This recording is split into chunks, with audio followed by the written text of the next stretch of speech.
नमस्कार, update news 24/7 में जमशेदपुर की खबरों के साथ आप सभी का स्वागत है। जमशेदपुर के सीताराम डेरा थाना क्षेत्र के भुइयांडी स्वर्ण रेखा बर्निंग घाट के कर्मचारी अपनी मांगों को लेकर हड़ताल पर चले गए, जिसके बाद कई शवों का अंतिम संस्कार घंटों तक न हो पाया।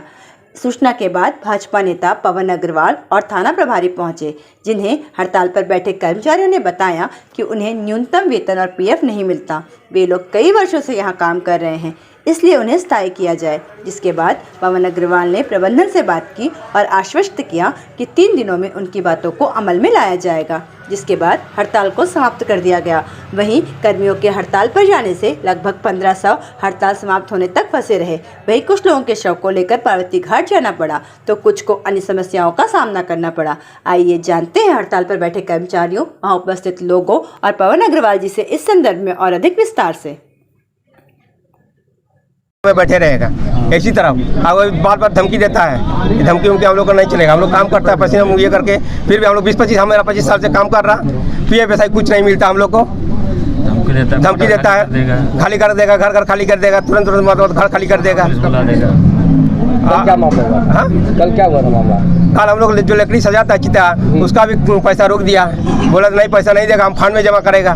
वो भी अपना तरफ फंड में जमा करेगा। हम लोग का मजदूरी जो है पैसा फंड में देगा बोला। पब्लिक हम लोग को डिपॉजिट करता है, जो हम लोग सेवा करने के लिए जो देता है वो भी वापस करवा देता है। वो भी लाभ कितना बार वापस करवा दिया। कितना पैसा रोका? पैसा हम लोग का 8000 पेमेंट देता है सर, 8300।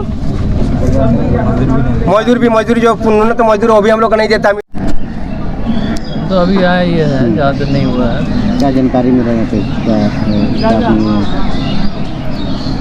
तभी तो बहुत सारा है ये चीज़, बहुत से रिक्वायरमेंट है। बैठने उठने का ऐसे बाहर ये सब बैठ रहे हैं। तो धूप अभी तो आया तो जस्ट बोला कि ये नहीं जल रहा, वो इलेक्ट्रिक नहीं है।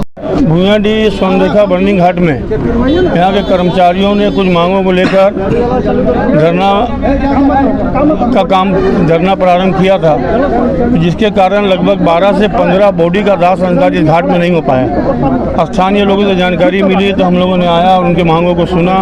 उनकी मांगों को सुनते हुए मैनेजमेंट के सामने सारी बातों को रखा, जिसमें कि मंडल जी हैं, राव बाबू हैं। हम लोगों ने कहा कि जो गरीब यहाँ काम करने वाले कर्मचारी हैं, उनकी मांगों पर भी सहानुभूतिपूर्वक विचार होना चाहिए, क्योंकि यह एक मानवता का जगह है। तो हम लोगों ने आग्रह किया है कि अपनी सारी मांगों को लिखकर मैनेजमेंट के सामने रख दें। 3 दिनों के अंदर मैनेजमेंट ने कहा कि हम लोग विचार करके इनकी मांगों पर विचार करेंगे, और हम लोग प्रयास कर रहे हैं कि अभी ये लोग जो धरना में बैठे हैं यहाँ का दाह संस्कार का काम प्रारंभ कर सकें। कुछ लोगों का आपसी पैसा का मामला है, कुछ लोगों का पेमेंट 2-3 दिन का बाकी था, वो मैनेजमेंट देने को तैयार है। हम लोग प्रयास कर रहे हैं कि इन लोगों को समझा बुझा के इन लोगों का मांग को पूरा मैनेजमेंट के सामने रख दें, ताकि जो है यहाँ दाह संस्कार अविलंब प्रारंभ हो। आम जनता को जो दुख के समय है उन्हें और दुखित न किया जाए। जमशेदपुर की खबरों के साथ बने रहने के लिए हमारे चैनल अपडेट न्यूज़ 24/7 को सब्सक्राइब और लाइक करना ना भूलें। धन्यवाद।